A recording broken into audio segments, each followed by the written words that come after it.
നമ്മുടെ അക്കൗണ്ടൻസിയില് നമ്മൾ ഇന്നലെ എന്താ പഠിച്ചത്?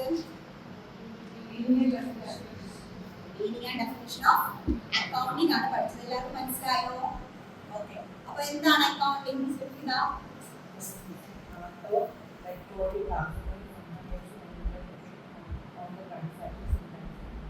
Very good. അല്ലേ, നമ്മൾ ഇന്നലെ പഠിച്ചായിരുന്നു. എന്തിനാണ് അക്കൗണ്ടിംഗ് നമ്മൾ യൂസ് ചെയ്യുന്നത്? ബിസിനസ് സ്ഥാപനങ്ങളിൽ എന്തിനാണ് യൂസ് ചെയ്യുന്നത്? ഫിനാൻഷ്യൽ ട്രാൻസാക്ഷൻസ് കാര്യങ്ങളൊക്കെ എന്ത് ചെയ്യാൻ വേണ്ടിയിട്ടാണ്? എഴുതി സൂക്ഷിക്കാൻ വേണ്ടിയിട്ടാണ്. അല്ലേ? നമ്മൾ ഏത് ഓർഡറിലാണ് അക്കൗണ്ടിംഗ് ഫിനാൻഷ്യൽ ഓർഡർ നമ്മൾ ചെയ്യുന്നത്? ക്രോണോളജിക്കൽ ഓർഡറിലാണ് നമ്മൾ ചെയ്യുന്നത്. അല്ലേ?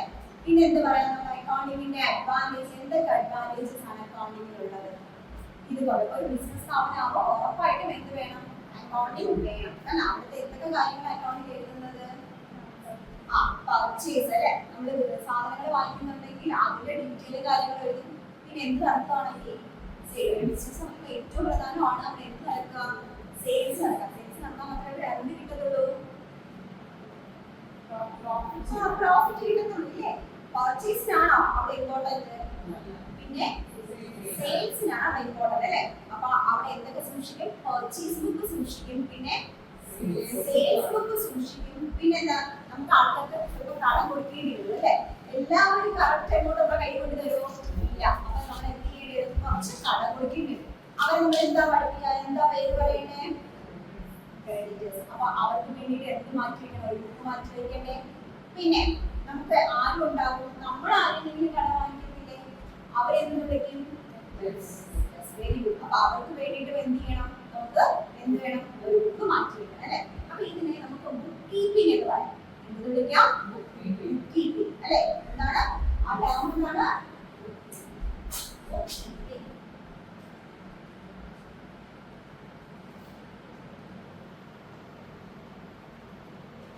പണ്ടൊക്കെ ബിസിനസ് സ്ഥാപനത്തിൽ പോകുമ്പോൾ നമുക്ക് അറിയാം, അവിടെ എന്താണ് അവർ അക്കൗണ്ടിങ് എന്താണ് ചെയ്തുകൊണ്ടിരുന്നത്? എന്താ ചെയ്തുകൊണ്ടിരിക്കുന്നത്? ബുക്ക് കീപ്പിംഗ് ആണ് ചെയ്തുകൊണ്ടിരിക്കുന്നത്. എന്താണ്? Book keeping. ഓരോരുത്തർക്കും ഓരോ ബുക്കുകളുണ്ടാവും. Purchase book. ആ ബുക്കിൽ എന്തായിരിക്കും അവിടെ എഴുതി ചെയ്യുന്നത്? പർച്ചേസിംഗ് കാര്യങ്ങളായിരിക്കും. അല്ലെ? എവിടെ നിന്നാണ് പർച്ചേസ് ചെയ്യുന്നത്, അല്ലെങ്കിൽ എത്ര രൂപയ്ക്ക് പർച്ചേസ് ചെയ്തു, എന്തൊക്കെ ഐറ്റംസ്. അപ്പൊ സെയിൽസ് ബുക്കിലോ സെയിൽ എത്ര നടത്തി, ആരാണ് കൊടുത്തത്, എത്ര എമൗണ്ട് ആണ്, ഈ കാര്യങ്ങളെല്ലാം നമ്മൾ വയ്ക്കും. ഏതില്? Book keeping. അല്ലെ? അപ്പൊ ബുക്ക് കീപ്പിംഗിൽ എന്ത് ഓർഡറിലായിരിക്കും നമ്മൾ ചെയ്യുന്നത്? ക്രോണോളജിക്കൽ ഓർഡറിലായിരിക്കും നമ്മൾ എന്ത് ചെയ്യുന്നത്? ബുക്ക് കീപ്പിംഗ് ചെയ്യും. അപ്പൊ എന്റെ ഒരു ഡൗട്ടാണ്, നമ്മൾ മാനേജ്മെന്റ് ലെവൽസ് ഓഫ് മാനേജ്മെന്റ് പഠിച്ചിട്ടുണ്ടായിരുന്നോ? ഉണ്ട്. അപ്പൊ എന്ന് ചോദിക്കട്ടെ, ഈ ബുക്ക് കീപ്പിംഗിന് അക്കൗണ്ടിങ് ഏത് ലെവലിലുള്ള ആൾക്കാരായിരിക്കും ചെയ്യുന്നത്? ബുക്ക് കീപ്പിംഗ് എന്ന് പറഞ്ഞാൽ ഏത് ലെവലിലുള്ള ആൾക്കാരായിരിക്കും ചെയ്യുന്നത്? ലോവർ ലെവലിലുള്ള ആൾക്കാരായിരിക്കും ചെയ്യുന്നത്. അല്ലെ? ബുക്ക് കീപ്പിംഗ് എന്ന് പറഞ്ഞാൽ ഏത് ലെവലായിരിക്കും? ലോവർ. മീൻസ് ക്ലർക്ക് ആയിരിക്കും ബുക്ക് കീപ്പിംഗ്. അല്ലെ? ബുക്കൊക്കെ സൂക്ഷിച്ച് വയ്ക്കുന്നത്. നമ്മളിപ്പോ എന്താ, നമ്മളൊരു കടയിലൊക്കെ ചെയ്ത് കഴിഞ്ഞാൽ അവർ എന്തിൽ എഴുതി വെക്കുന്നത്? ഒരു ബുക്കിലായിരിക്കും എഴുതി വെക്കുന്നത്. അപ്പൊ ആ രീതിയിൽ, അപ്പൊ ആ ഒരു ജോബ് ചെയ്യുന്ന ഏത് ലെവലിലുള്ള ആൾക്കാരായിരിക്കും? ലോവർ ലെവലിലുള്ള ആൾക്കാരായിരിക്കും. എന്നാൽ അക്കൗണ്ടിങ് ഏത് ലെവലിൽ വരും? ടോപ്പ് ലെവൽ മാത്രമേ വരത്തുള്ളൂ. മിഡിൽ ലെവലും വരാം. അല്ലെ? അപ്പൊ ബുക്ക് കീപ്പിംഗ് ഏതൊക്കെ ലെവലിൽ വരും? ലോവർ ലെവൽ മാത്രമേ വരുള്ളൂ. എന്നാൽ അക്കൗണ്ടിങ്ങോ മിഡിലും വരും. അല്ലെ? അപ്പോ ബുക്ക് കീപ്പിംഗ് തന്നെ നമ്മുടെ ബുക്കിലേക്ക് കൃത്യമായി സൂക്ഷിക്കണം. അക്കൗണ്ടിംഗ് എന്ന് പറയുമ്പോൾ അതിനകത്ത് റെക്കോർഡിംഗ് ഉണ്ട്, അതിനെ ക്ലാസിഫൈ ചെയ്യണം, പിന്നെ എന്ത് ചെയ്യണം? സമ്മറൈസ് ചെയ്ത് ഇന്റർപ്രറ്റ് ചെയ്യണം. അല്ലെ? അപ്പൊ ഞാൻ ചോദിക്കട്ടെ, ബുക്ക് കീപ്പിംഗും അക്കൗണ്ടിംഗും ഇന്റർ കണക്റ്റഡ് ആണോ? ആണോ? അല്ലെ? നമുക്കറിയാം എന്താണ് ബുക്ക് കീപ്പിംഗ് എന്ന് പറയുന്നത്. നമ്മൾ എഴുതി കൃത്യമായി സൂക്ഷിക്കണം. അത് കറക്റ്റ് ആയിട്ട് സൂക്ഷിച്ച കാര്യങ്ങളെല്ലാം എന്ത് ചെയ്യാൻ പറ്റും? റെക്കോർഡ് ചെയ്യാൻ വേണ്ടിയിട്ട് സാധിക്കത്തുള്ളൂ. ബുക്ക് എഴുതി അതേ സാധനങ്ങളാണ് റെക്കോർഡ് ചെയ്ത് അതിനെ ക്ലാസിഫൈ ചെയ്ത് നമ്മൾ കൊണ്ടുപോകുന്നത്. അപ്പൊ രണ്ട് മെത്തേഡ് തന്നെയാണ്, ഇന്റർ കണക്ട് തന്നെയാണ്. ഇതുവരെ എല്ലാവർക്കും ഓക്കെ ആയോ?